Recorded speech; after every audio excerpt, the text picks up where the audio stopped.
Let's bring in our guests. I'm joined here in the studio by Mohammed Al-Masri, a professor at the Doha Institute for Graduate Studies.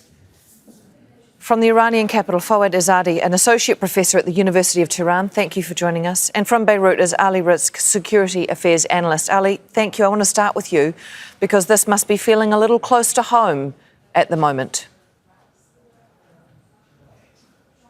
Yes, but again, I think it's a bit too early to tell how exactly this situation is going to evolve. I think that Hezbollah and Iran, they're both now in a rather not an easy situation, a bit of an awkward situation. Do they consider this to be crossing their red lines? And hence, are they forced to respond? Because if they don't respond, I think it's a risky step. And if they do respond, it's a risky step. If they don't respond, that means Israel is able to establish new rules of engagement whereby basically they can repeat such operations, targeted attacks inside southern Beirut. That will become a new norm. And I think that's maybe one of Netanyahu's objectives. Now, if they do respond, that means that that threatens a resumption of full-scale war.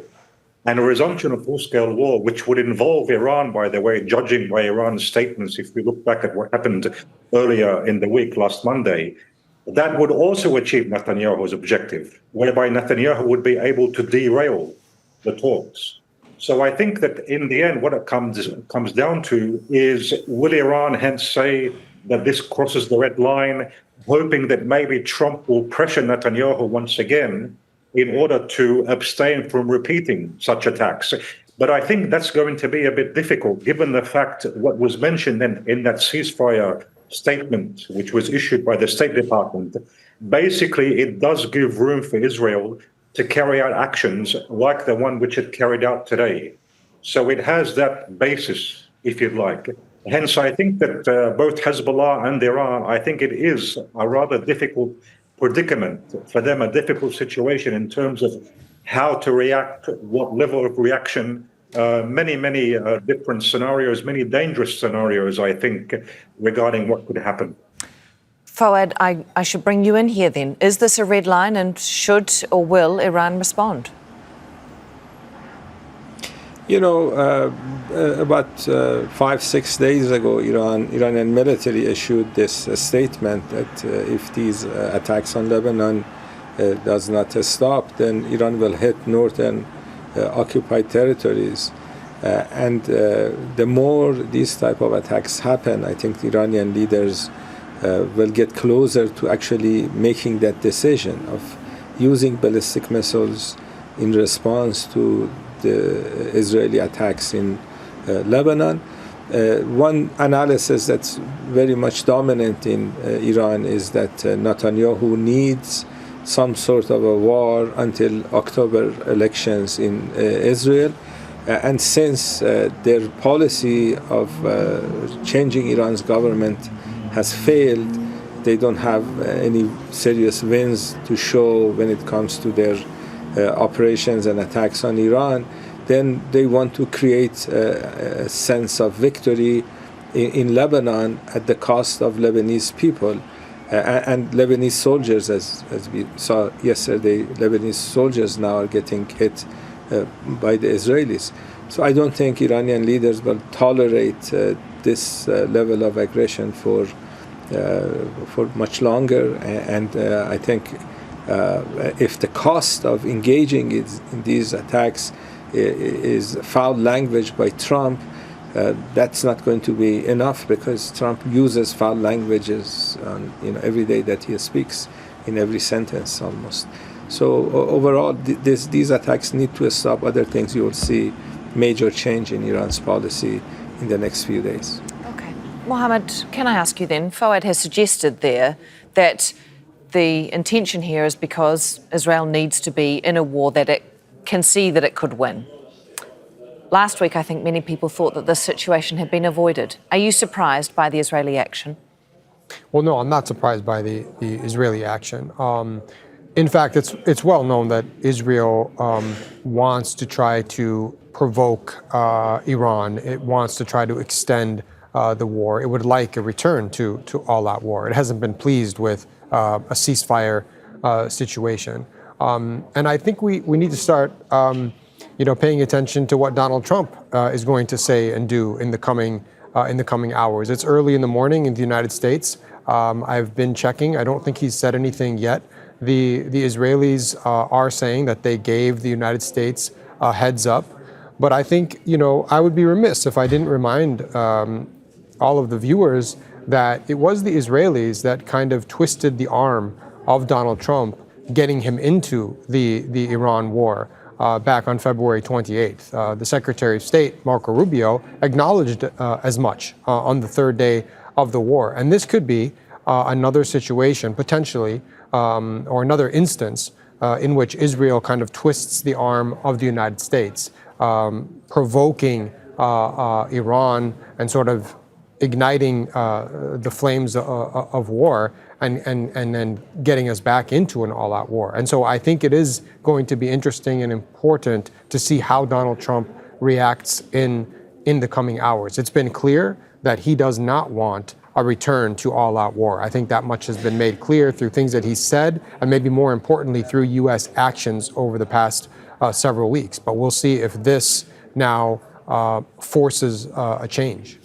You are correct that he hasn't responded yet to this latest action by Israel. But Ali, can I put to you, there is some reports now coming out of US media that Donald Trump has told some media that he will not demand that Lebanon be a part of a short-term deal with Iran. If that is his line at the moment, where do you see the conflict in Lebanon going? Does that help or hinder progress toward a peace deal in your country? Well, if Trump is sincere in those statements that he doesn't want Lebanon to be a part of any broader deal with Iran, that basically sabotages the talks. So that means that the talks are not going to go anywhere. Now, that's assuming if what he's saying is true, if something else isn't happening behind the scenes. But I think it's safe to say that, again, I go back to how important Hezbollah has become for Iranian national security. You've never had an aggressive Israel like the Israel that emerged post-October 7, and it has its sights set mostly on Iran. So when the Israeli security doctrine changes in such a way where the main focus is Iran, it's true that Israel is pursuing the Greater Israel Project. But in that Greater Israel Project, the main target is Iran. And that makes Hezbollah that much more important. That's why that much more important for Iranian national security. That's why if Trump insists on this, on not having Lebanon as part of a broader agreement with Iran, that means there's not going to be any progress in the talks. And that means a real danger or risk of returning to full-scale war. And that, in the end, I believe, is what Netanyahu's objective is.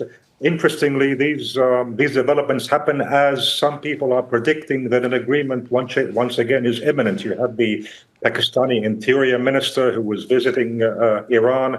Every time we see this progress, the Israelis and the Israel First Club take certain steps to prevent Trump from seeing that deal to the very end. This time they're using the Lebanese card. But I will focus on the following. If you go back to what happened again earlier on Monday, Trump he made it clear that he's not willing to sacrifice talks with Iran just for the sake of Netanyahu having his say in Lebanon and bombing southern Beirut. But Netanyahu, who's a very cunning individual, once again, it appears he's managed to devise a way in which to sabotage that without maybe perhaps being seen as taking the blame. What do I mean by this? What Netanyahu can say is, look, I'm not attacking Beirut, I'm attacking a Hezbollah military infrastructure, as the Israelis put it. And that puts Trump in a difficult position whereby it'll be difficult for Trump to say that, no, you can't do this, because Netanyahu is going to say this is not targeting Beirut, it's targeting a Hezbollah military infrastructure there. So but in the end, that does sabotage. It sacrifices the talks just for the sake of Netanyahu getting what he wants in Lebanon. And we have to wait and see, as your guest said, how is Trump going to react? Now, judging from what you've just mentioned, it appears that Trump might have fallen into the trap once again, and Netanyahu has succeeded once again in pushing Trump in the direction which he wants by separating the two tracks, the Lebanese and the Iranian track. And again, the Lebanese senior officials have had a big helping hand in this regard. President Aoun, Prime Minister Salam, I think they've helped Netanyahu's cause in terms of making the Americans separate between the two, between Iran on the one hand and the Lebanese file on the other. Okay, Fawad, can I put that to you then? If there is going to be this distinction, whether driven by Israel or America alone, and Iran has suggested, you are not the first guest we have had to say that Iran is willing to and prepared to and inching closer to a return to military action. Is Iran not being pushed into a corner here? You know, Iranian leaders, I think, have learned to look at things long term. And when they look at what they see in Lebanon, and they remember the history of the last 50, 60 years, they become very optimistic, because you have an apartheid regime, a genocidal regime in Israel that is fighting a very popular indigenous resistance organization in Lebanon. And when you have these two confronting each other, yes, Israel is very able in terms of military attacks. They have a lot of F-35s, but it is not possible to eliminate a nation.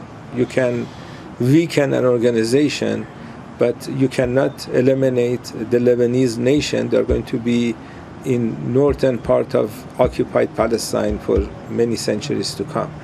And if you're looking long term, the best option for Iran, and let me add other countries that are watching, is to actually help the winning side. And the winning side is going to be the Lebanese people, because they're defending their territory, they're defending their homes, and they're facing people like Netanyahu that are under war crimes indictment by international courts.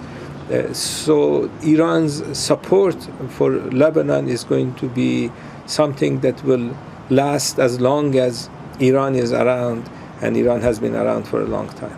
All right. Fawad Azadi joining us from Tehran, Ali Rizk in Beirut, and Mohammed Al-Masri joining us in the studio. Thank you all.